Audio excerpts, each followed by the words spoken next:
Entonces vamos a pasar al siguiente tema, que es la mola y la tiforme, ¿sí?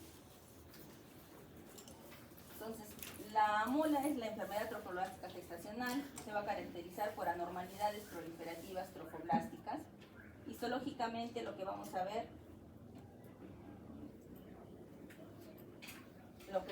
son anormalidades de las vellosidades coriónicas, proliferación trofoblástica y edema del estroma velloso. ¿Cómo se va a clasificar la mola? En completas o parciales. La mola completa, las vellosidades coriónicas, va a llevar a masa de vesículas claras. Aquí vamos a encontrar degeneración hidrópica y edema del estroma velloso, ausencia de vasos sanguíneos en las vellosidades edematosas, proliferación del epitelio trofoblástico en grado variable y hay ausencia del feto y del amnios. ¿Sí? Entonces, la completa no tiene feto, no hay bebé. Entonces, ¿cómo es que se produce una mola completa? Un óvulo es fecundado por un espermatozoide haploide.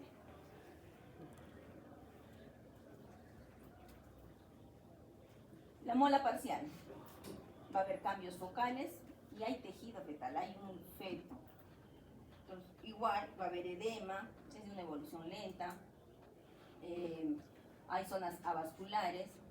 Nos podemos confundir nosotros en un embarazo gemelar y puedo pensar que es una mola hidatiforme parcial. ¿Sí? ¿Por qué? Porque puede ser que uno de los productos sea, como es un embarazo gemelar, uno esté completito y no haya habido ningún embarazo molar, y el otro sí haya tenido los problemas. Pero como yo tengo en la imagen ecográfica, tengo vesículas, imágenes de aspecto de una mola, y tengo un bebé, un embrión, un feto, entonces yo pienso, es una mola parcial.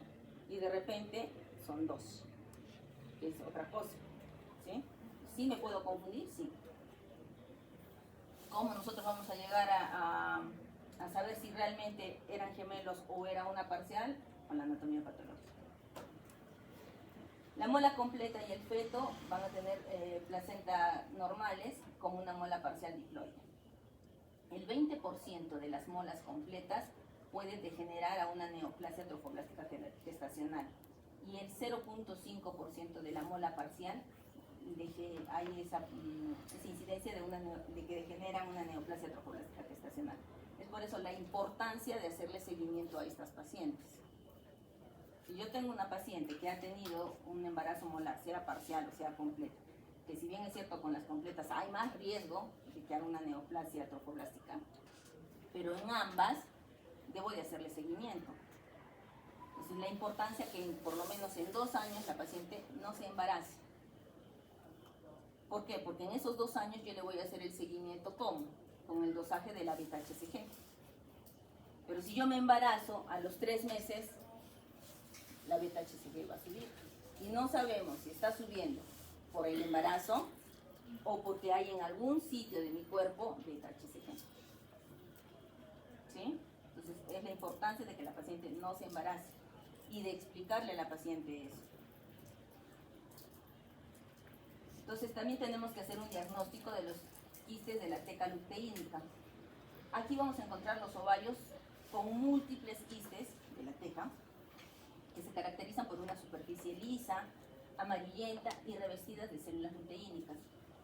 Un 25% a 60% hay de incidencia y es el resultado de una hiperestimulación de los elementos luteínicos. Acá puede haber una hidropesía fetal, hipertrofia placentaria o un embarazo múltiple cuando tenemos quistes en la teca luteínica. Volviendo a lo que es la mola, en cuanto a la incidencia y los factores de riesgo, la incidencia se da 1 en 1000 embarazos en Estados Unidos y en Europa. No están claros de todos los factores de riesgo, pero a veces el estado gravídico, cuántas gestaciones yo he tenido, generalmente se presenta en las multíparas, en las gran multíparas. El nivel de estrógenos, los anticonceptivos, el tipo de alimentación que yo tenga, los extremos, pacientes gestantes adolescentes o gestantes añosas, también se ha visto que hay mayor incidencia de estos embarazos molares, o que haya tenido un embarazo molar previo, también hay una recurrencia de un 1.4%, en la completa y de un 2.4 en la parcial. Yo un tiempo hice mi internado en Cusco, en Sicuani, y nos venían bastantes pacientes de espinar con embarazos molares. Sería bueno haber hecho un estudio de eso, no sé. Pero de repente hay algún factor en esa zona que puede condicionar a que tengan embarazos molares. Ahí también hay mina. De repente, no sabemos, no se hizo ningún estudio. Pero sí venían bastantes pacientes de espinar a Sicuani con embarazos molares. En cuanto a la evolución clínica, va a haber hemorragia. Incluso estas hemorragias comienzan antes de un aborto, semanas o meses. Hay una hemorragia oculta dentro del útero sin que se pueda evidenciar. Entonces la paciente puede tener microhemorragias intrauterinas sin que lleguen a salir. En cuanto al tamaño del útero, el útero va a crecer más que un embarazo de la misma edad gestacional. Va a rebasar el tamaño normal. Es difícil diferenciarlo, la presencia de los quistes ováricos de la teca luteínica con un útero crecido. Entonces, por decir, un embarazo de 12 semanas, de 15 semanas, lo normal, en un embarazo normal debería de llegar a 15 centímetros de altura uterina, pero en estos embarazos molares puede llegar a tener 18, 20 centímetros. Hay que ver bien si todo ese tamaño es solo útero o también hay panículo adiposo de nuestra paciente, ¿sí? Pero generalmente en los embarazos molares el útero es más grande de lo normal. El dosaje de la beta-HCG también es mucho mayor, ¿sí? En cuanto a la actividad fetal, no se detecta latido cardíaco en el feto. En ocasiones hay degeneración molar extensa pero incompleta en la placenta, que puede acompañar a un feto vivo, cuando la degeneración no es completa en la placenta. ¿Puede haber hipertensión gestacional? Sí, puede haber hipertensión. ¿Por qué? Porque incluso en los embarazos gemelares, en el embarazo molar, por el influjo hormonal condiciona a que esa presión se pueda elevar más de lo normal. Entonces, una hipertensión gestacional se puede presentar en un embarazo molar, sí, con mayor razón, porque también está elevada la beta-HCG. Hay hiperemesis.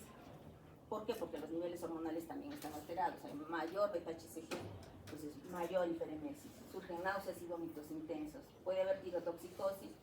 Los niveles de la tiroxina a menudo aumentan, pero pocas veces va a haber un hipertiroidismo clínico. En cuanto a los signos diagnósticos, en la semana 16 rara vez ocurre después de las 28 semanas. Ya, si una paciente acude a sus controles prenatales como debe de ser, yo tengo un retraso menstrual, me hago mi diagnóstico, mi beta-HCG, me hago mi ecografía. Entonces, generalmente, una mujer con 2 semanas de retraso ya puede sospechar que puede estar embarazada, ¿no?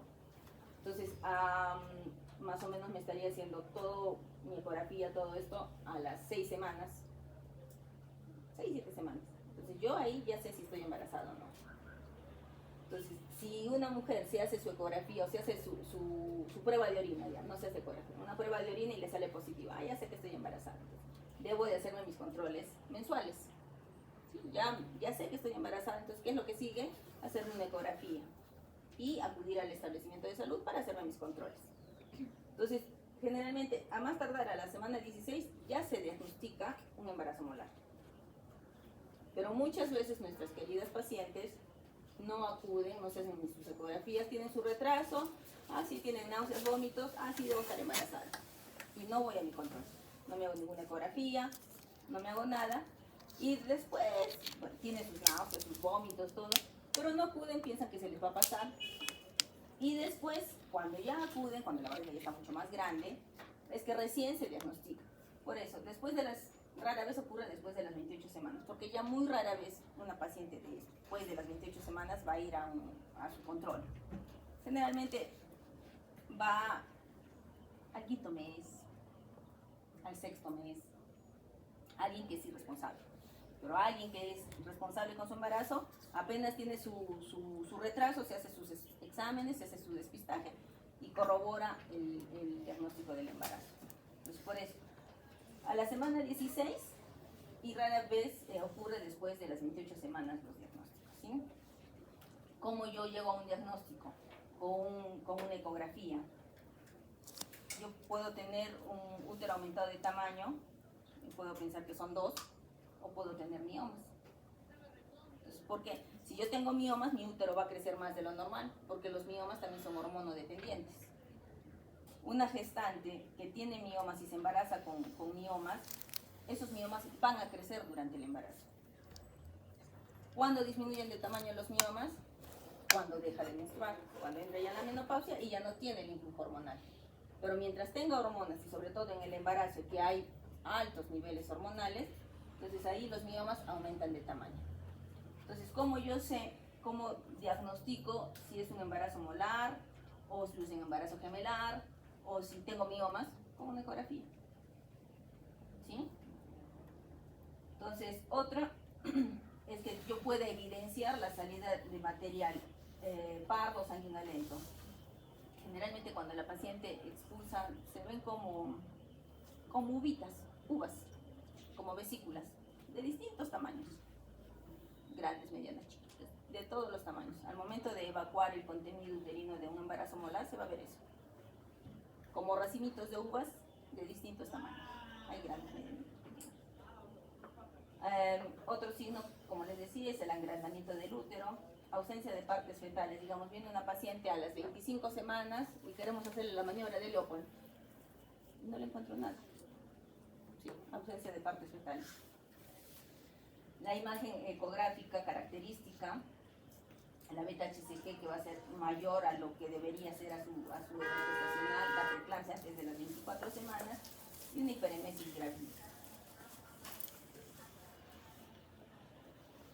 Entonces, en la enfermedad trofoblástica gestacional, ¿cómo va a ir?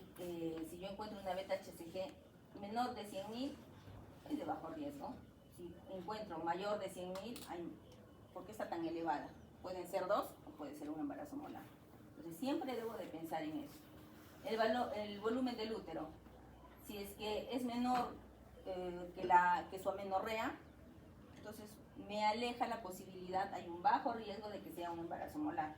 Que si el útero es mayor a las semanas de amenorrea, entonces hay más riesgo de que tenga un embarazo molar. Con los quistes ováricos, si los quistes ováricos que pueda presentar son menos de 6 centímetros, bajo riesgo de que sea un embarazo molar. Y si son de más de 6 centímetros, mayor riesgo de que tenga un embarazo molar. Factores asociados, menores de 40 años. Factores de alto riesgo, que sea mayor de 40 años, que tenga una enfermedad trofoblástica gestacional previa, toxemia, coagulopatías. Se ha visto también asociación o relación entre el grupo sanguíneo B y el AB, que hay mayor incidencia en estas personas que tienen estos grupos sanguíneos con los embarazos molares. El pronóstico, si se hace un diagnóstico oportuno, va a haber un tratamiento apropiado. El 20% puede degenerar en una neoplasia trofoblástica gestacional.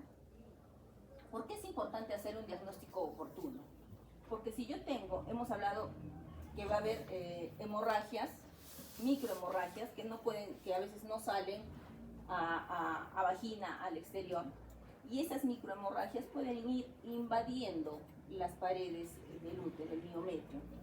Entonces nosotros cuando evacuamos el contenido uterino, el útero no se contrae, cuando ya es muy grande. No se llega a contraer, ¿y qué tenemos que hacer? Una histerectomía. Entonces la importancia de llegar a un diagnóstico oportuno, temprano, ¿para qué? Para que reciba un tratamiento temprano. El tratamiento se resuelve fácilmente cuando son pequeños los úteros. Puede haber anemia por esas microhemorragias que hemos mencionado, puede haber una hipertensión, también hipovolemia por los sangrados. Se realiza mediante una evacuación inmediata o una evacuación subsidiaria. La inmediata es cuando viene la paciente ya con dilatación, con eliminación de vesículas, entonces ya el cuellito está entreabierto, la pasamos a sala y le hacemos el curetaje, el ameu. Y la subsiguiente es cuando no lo hacemos de inmediato. Llega la paciente por un hiperemesis, le hacemos el diagnóstico, le hacemos los exámenes, vemos la ecografía y la imagen de un embarazo molar. Entonces tenemos que tratar a la paciente, tenemos que hacerle sus estudios. ¿Cuáles son los estudios? Para descartar que no haya metástasis a otros órganos. Tenemos que ver hígado, tenemos que ver pulmón y tenemos que ver cerebro. Esos tres órganos tenemos que hacer estudios para ver que no haya tejido en esa zona. Lo ideal sería hacerle a todas eso. Pero si la paciente ya me viene eliminando las vesículas, no voy a prolongar el tiempo para poder hacer eso. Entonces se realiza también una quimioterapia profiláctica en que consiste, la terapia no va a mejorar el pronóstico a largo plazo. O sea, no nos va a, por más que haya recibido quimioterapia, no quiere decir que en un futuro pueda no hacerlo. Las molas completas de alto riesgo no se pueden cuantificar mediante la beta-HCG o control seriado. El legrado por aspiración o el AMEU es el tratamiento más indicado, aunque a veces las cánulas se obstruyen por el tamaño de las vesículas que son tan grandes. Entonces, la dilatación del cuello con anestesia se realiza y se puede realizar también una ecografía transoperatoria o intraoperatoria.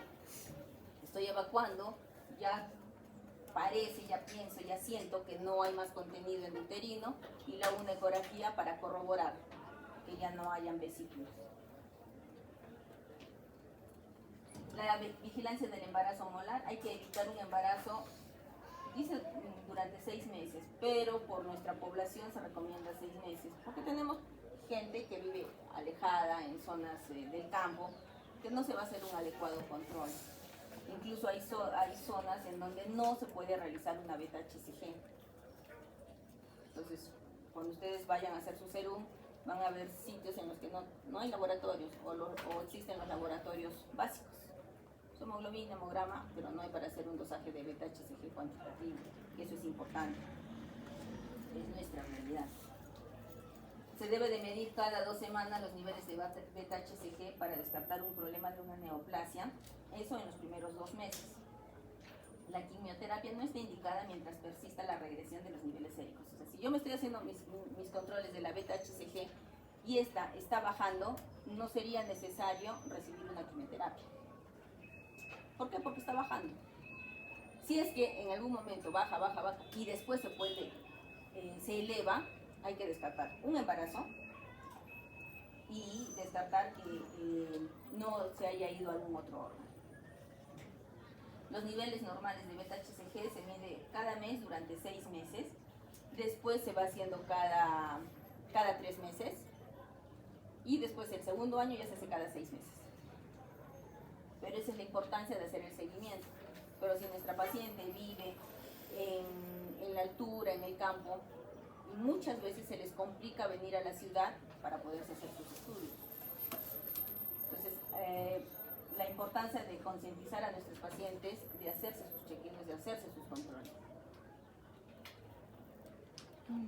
La neoplasia trofoblástica gestacional pueden haber en 3 tipos: la mola invasora, el coriocarcinoma y el tumor trofoblástico en placenta.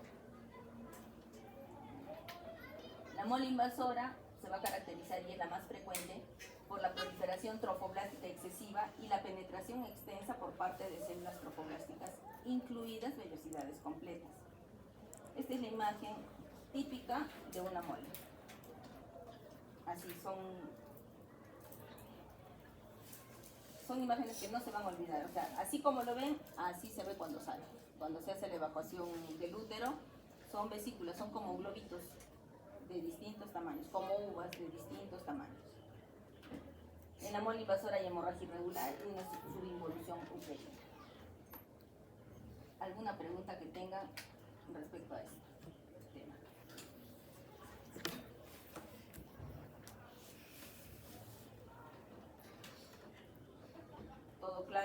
o no entendieron nada.